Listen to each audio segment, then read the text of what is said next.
আদালতের কাঁধে বন্দুক রেখে বাকি কাজ করতে চাচ্ছেন। আমরা বলেছি এটি সম্পূর্ণরূপে আত্মঘাতী পদক্ষেপ। এখান থেকে যদি সরে না আসেন তাহলে জুলাই সনদ, জুলাই মাস সার্চ কিংবা পরবর্তীতে জুলাই সনদ বাস্তবায়ন আদেশ এগুলো যদি প্রশ্নবিদ্ধ হয় তাহলে গণভোট প্রশ্নবিদ্ধ হয়, নির্বাচন প্রশ্নবিদ্ধ হয় এবং একই সাথে আগামীর পার্লামেন্টও প্রশ্নবিদ্ধ হয়।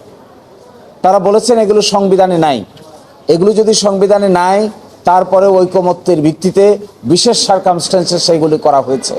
সংবিধানে তো অন্তর্বর্তীকালীন সরকারও নাই, সংবিধানে তো সরকার পালিয়ে যাওয়ার বিধানও নাই, সংবিধানে তো অবশ্যই গণভোটের বিধানও নাই, সংবিধানে এই 2026 সালের 12ই ফেব্রুয়ারি নির্বাচন অনুষ্ঠানের কথাও নাই। তাহলে এগুলো কি করে হয়েছে?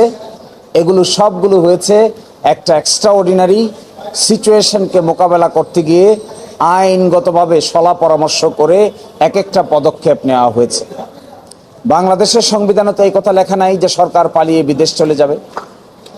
বাংলাদেশের সংবিধানে তো এই কথাও লেখা নাই যে মাননীয় প্রধান বিচারপতি সহ সুপ্রিম কোর্টের বিচারপতিরা পদত্যাগ করবেন।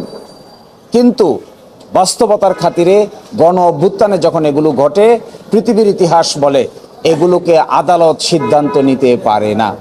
জনগণই হলো গণ অভ্যুত্থানের সবচাইতে বড় বিচারক। এটি বিচার কার্যের 2 দেয়ালের 4 দেয়ালের মধ্যে বসে জনগণের এত বড় আফসার্সকে ফয়েল করে দেওয়া যায় না।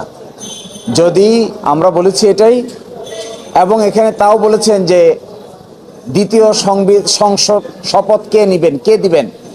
এই আইনের 8 ধারায় বলা আছে দ্বিতীয় শপথ তিনিই দিবেন, যিনি সংসদ সদস্যদের শপথ দিবেন তিনিই দিবেন। অর্থাৎ প্রধান নির্বাচন কমিশনার দিয়েছেন, এখানেও প্রধান নির্বাচন কমিশনার দিবেন। স্পষ্ট আইনের বিধানকে ওনারা এখন এসে বলছেন এগুলো অসাংবিধানিক। এগুলো যদি অসাংবিধানিক হয় তাহলে হয়তো তারা ক্যালকুলেট করতে পারছেন না নির্বাচনও কিন্তু অসাংবিধানিক হবে। এটা যদি অসাংবিধানিক হয় তাহলে মধ্য রাস্তায় এসে গণভোট যে করা হলো এটাও অসাংবিধানিক হবে।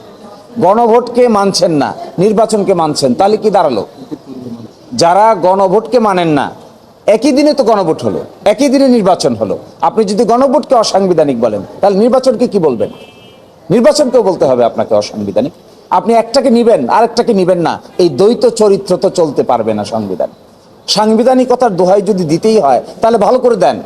বিগত 16 মাসে 18 মাসে যা কিছু হয়েছে সব কিছু আন্ডান করে দেন। তা যদি করেন করেন, তা যদি করতে চান করেন, একটা গণ অভ্যুত্থানকে যদি ফয়েল করতে চান করেন, একটা বিপ্লবকে যদি নষ্ট করতে চান করেন, কিন্তু তা না করে আপনি নিজের পছন্দ মতো গণভোটের রায় বিরুদ্ধে গেছে তাই এটা মানি না, আর নির্বাচনের রায় পক্ষে গেছে তাই এটা মানি। এটা হবে এই গণ অভ্যুত্থানে যারা জীবন দিয়েছে, শহীদ হয়েছে, পঙ্গু হয়েছে তাদের প্রতি একটা উপহাস। এই উপহাস কোনো রাজনৈতিক দল, কোনো ব্যক্তি, কোনো কোর্ট, কোনো আদালত কারো পক্ষেই করা উচিত নয়। জনগণের ইচ্ছা প্রকাশিত হয়েছে 5 তারিখে, 6 তারিখে, 7 তারিখে, 8 তারিখে না সরকার হয়েছে।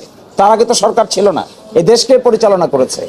এই বাস্তবতাকে ভুলে গিয়ে কিতাবি এলেম নিয়ে আদালতের ভিতরে গণভোটকে যদি বাতিল করার চেষ্টা করা হয় তাহলে আমরা বলবো তাই যদি চান তাহলে পুরাটা রিভিউ করেন।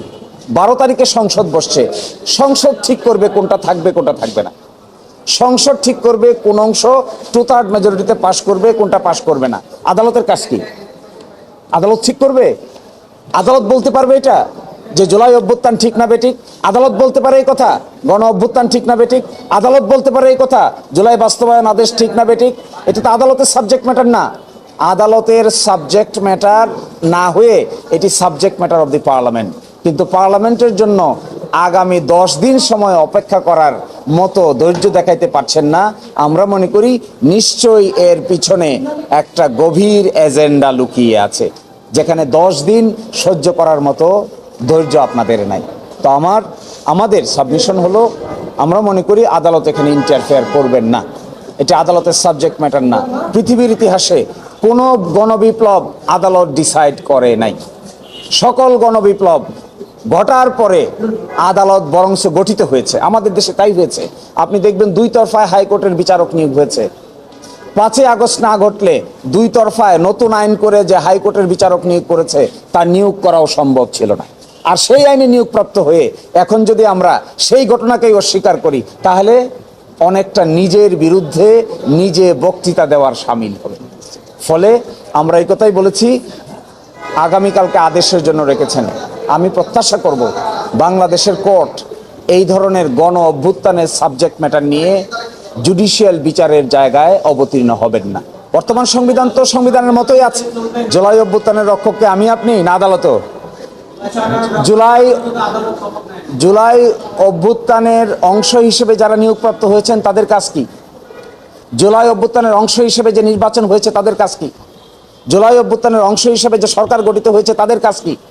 জুলাই অভ্যুত্থানের অংশ হিসেবে যে গণভোট হয়েছে তার রেজাল্ট কি?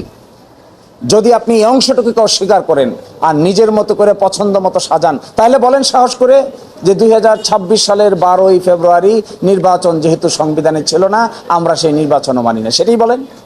সেটা তো বলতে পারছেন না।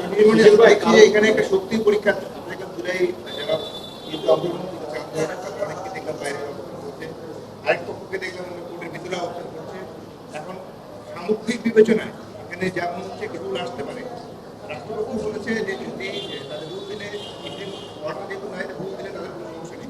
সার্বিকভাবে যদি কোনো রুল হয় সেক্ষেত্রে আপনাদের আদালত যদি রুল জারি করে, তাহলে আমাদের কাজ হলো রুলের জবাব দেওয়া, এটা হলো আইনগত পদক্ষেপ। কিন্তু আমি মনে করি এটা আদালতের ডোমেইন না। আদালতের ডোমেইন কোনো গণ অভ্যুত্থানের আউটকামকে প্রশ্নবিদ্ধ করা আদালতের ডোমেইন হতে পারে না।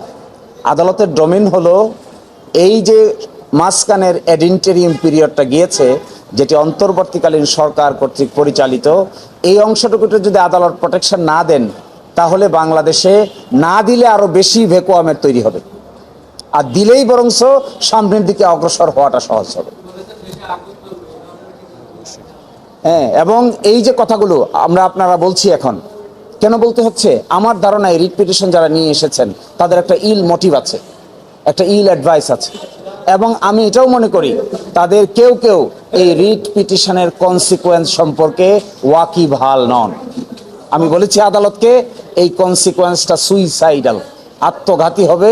ঠান্ডা মাথায় ভাববেন, ঠান্ডা মাথায় চিন্তা করবেন, তারপরে দেখবেন নিজের পায়ে কোরাল মারছেন নাকি অন্যের পায়ে কোরাল মারছেন, বুঝতে পারবেন।